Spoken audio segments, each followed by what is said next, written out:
There you are, Aries. I'm back again with your Cosmic Karma. July 2022. I'm Dadici, your astrologer. And let's unravel that karma and have a look at what's happening here in the wheel.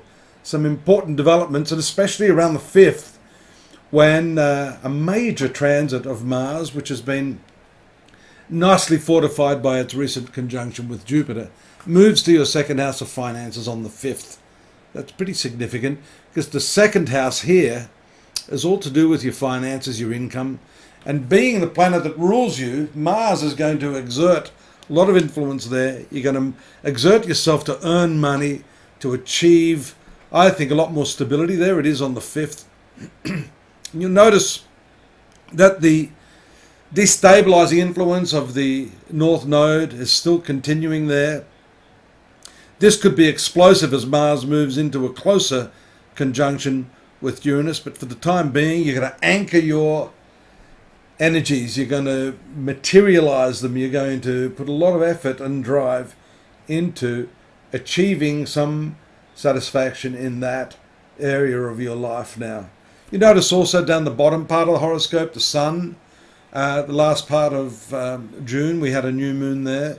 So that, along with Mercury, is giving some strong influence and focus on your family life. Notice on the 14th, the moon is going to swing up here into the opposition. And that's the full moon that's going to take place in Capricorn on the 14th, getting closer there. Keep your eye on it. This 10th house is your work, your finances. And again, that seems to tie in with this powerful entry transit of Mars into Taurus.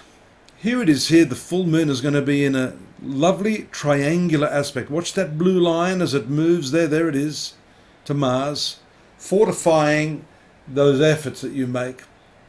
The moon there, along with the intense and currently retrograde Pluto, is probably really stirring things up in your professional arena for the time being. Just having a look at my list here, I don't want to miss things. The 18th is another important date. Down here, I mentioned the lower part of your horoscope, which is your family affairs.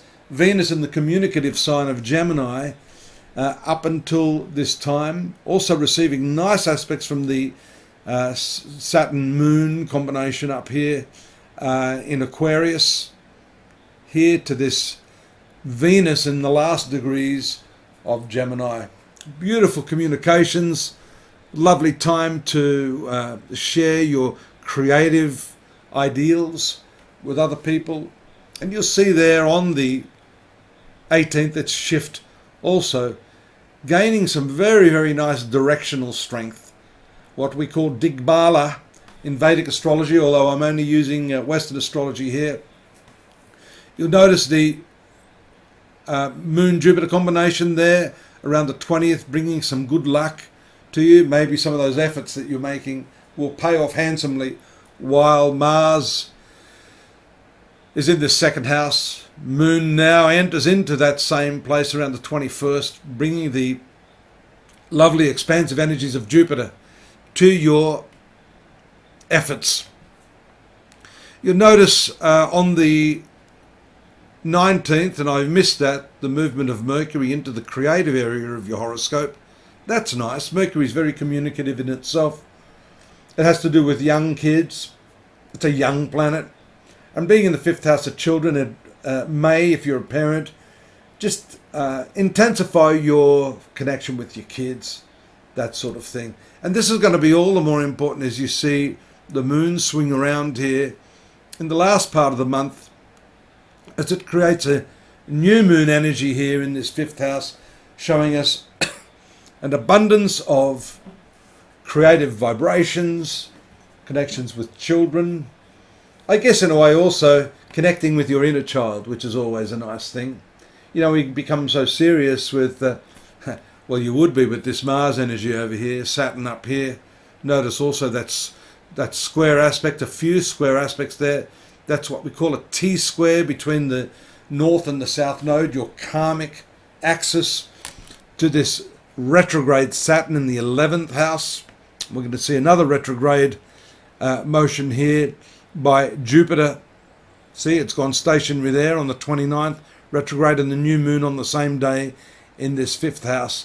So important things developing right at the end of the month, and look at all those square aspects. You're going to have some challenges there, I tell you, and that is pinging off that 2nd house, which is exertion for money, 8th house, shared resources, 11th house, profits, and 5th house, speculation. So you need to be a little bit careful in those areas of your life, Aries. That's it. That's it in a nutshell. If you want more, I'm not going to shoo you away. I'm going to say go over to astrology.com.au after you subscribe. You can leave me a note if you like. But there's more on what's happening this month. We've got our chronological assessment of what's happening, some of the blanks that may be there in what I've said. You can fill that in with some of the other transits. I've just given you half a dozen pertinent ones that I think are going to be applicable to you. Do come back next month. Look forward to hearing from you. See you then. Take care now.